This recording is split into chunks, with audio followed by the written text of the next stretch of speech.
Wakuwa mabingwa wapya kwa mara ya 5 mfululizo wa ligi kuu Tanzania bara. Ulikuwa ni msimu wa namna gani haswa? Of course ulikuwa msimu mzuri na msimu wenye ushindani wa hali ya juu. Ndio maana umeona tumeshinda game nyingi kwa mbinu ambazo za nje ya uwanja, sio kwa uwezo wa wachezaji. Ukiangalia hata leo kitufanya tushinde leo ni kutoka eneo la uwanja.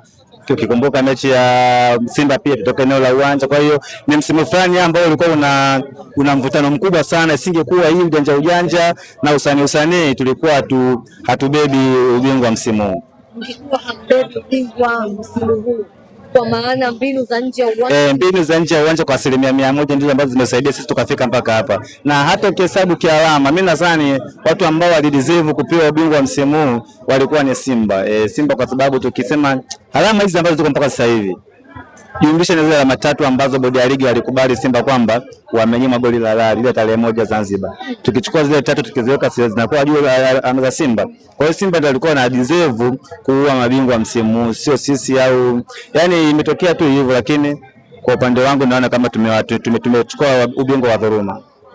Young Africans kachukua ubingwa wa dhuluma kwa sababu ukiangalia kwamba walikuwa na deserve ni Simba. Uangalie mechi nyingi sana Simba wamenyongwa, mechi ya Simba na Azam kwa shahidi, mechi ya pale Ilanyiliwe ya kule Mbande Simba amenyima penalty karibia 2 za halali, katikati alikuwa nani Arajiga ya of course mechi Zanzibar ile Simba alima goli la halali nakumbuka.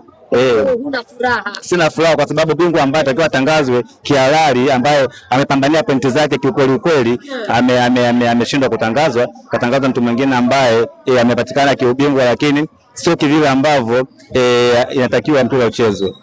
Master Code, timu yako leo imeshinda alama 3. Imeondoka na alama 3 na magoli 3. Pacome Zouzoua ameondoka akiwa majeraha. Tumpe pole, kaumia Pacome, kaumia sana, ni moja ya ajali kazini, kaumia sana. Kwa upande wangu nadhani ni atachukua muda mrefu kwa sababu ninaona kama jeraha ni kubwa sana. Tumpe pole, lakini tuzungumzie sana katika mpira, tusiangalie masuala ya injury. Injury ni sehemu ya mchezo, sasa sana ajali kazini, unaelewa. Kitu ambacho sijakipenda mechi ya leo ni ile kutoka katika eneo nje ya uwanja. Kitu ambacho bodi ya ligi kisha kataza kwa onyo kali. Lakini watu wamekuja kurudia tena. Maana yake ni utovu wa nidhamu ambao umepitiliza.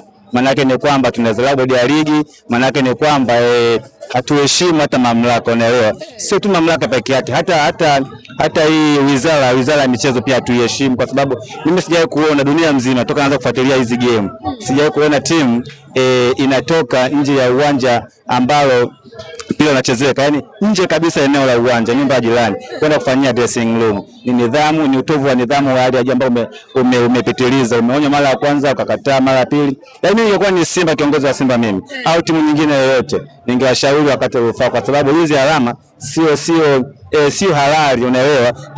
Tuliona hata mwaka huu mwanzoni kwenye mashindano ya AFCON, unakumbuka? AFCON kuna wale Senegal walitoka nje ya uwanja wakapokonywa alama bila wakabidhiwa mtu mwingine. Kwa hiyo hata Simba pia wakisema wakati ufuatilie vizuri kwanza wakashinda, kwa sababu kinachofanyika ni kudharau mpira, kudharau TFF na kudharau wizara ya michezo kabisa. Sio mara ya kwanza bwana. Sio mara ya kwanza kwa sababu washaonywa sana.